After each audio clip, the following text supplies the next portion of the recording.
على ذوي منعك يا حروف شمرين السواعد وبشرين المسير على ما ويستحق الحروف الغالية والقصايد إلا المدير القدير على هيثم بن أحمد ولد عول له ذكر خالد عند الكبير والصغير على عوزاق بزاق حقاني قيادي مجاهد ما يصلح إلا وزير شيله مهداه للشيخ هيثم أحمد علي علوان مدير عام موارد المياه بمحافظة ذمار عنس جبل الدار. وكتب كلماتها الشاعر محمد علي الراعي من أهالي قرية خرر عنس. أداء الشاعر أبو مهند الراعي. هندسة وإخراج الأستاذ هشام. أنا سيلة عنس حيا يا مدير الموارد ترحيب ما له نظير على ترحيب عبر المواقع ينتشر والجرايد ويصير عبر العسير على ذي منعك يا حروفي شمرين السواعد وباشرين المسير على ما يستحق الحروف الغالية والقصايد إلا المدير القدير على مدير عام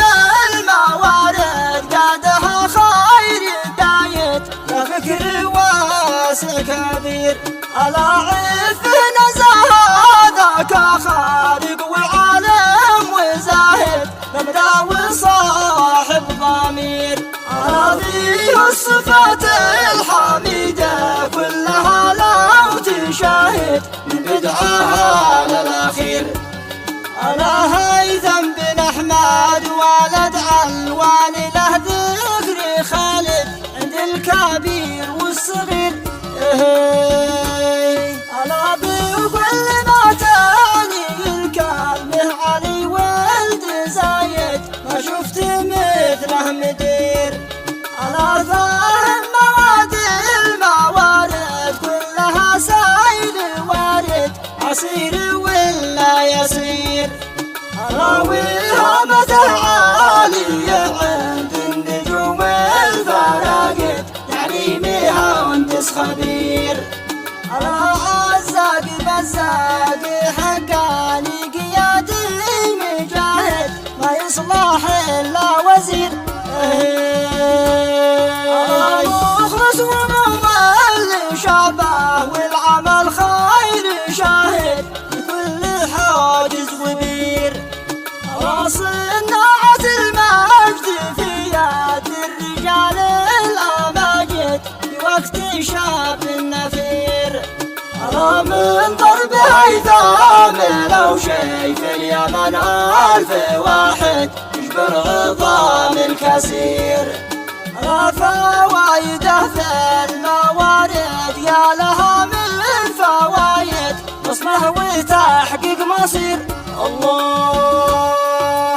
موارد الخير جاش الخير والخير وافد مع المدير الشهير على مالك ومال الحجار الجامد والجلامد تفكر قلوب الصبير على عميان دوران لا ساعد ولا بمساعد تدوم دوم الشعير على هيثم وبس المدير العامله نجم صاعد وعقل صافي نمير الله على رد البال الموارد والقيم والعوايد في وقت طارق قصير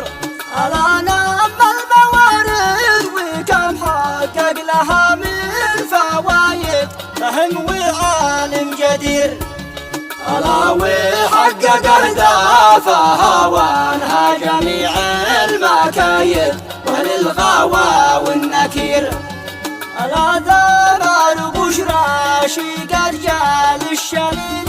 السواعد بشرى ونعم البشير.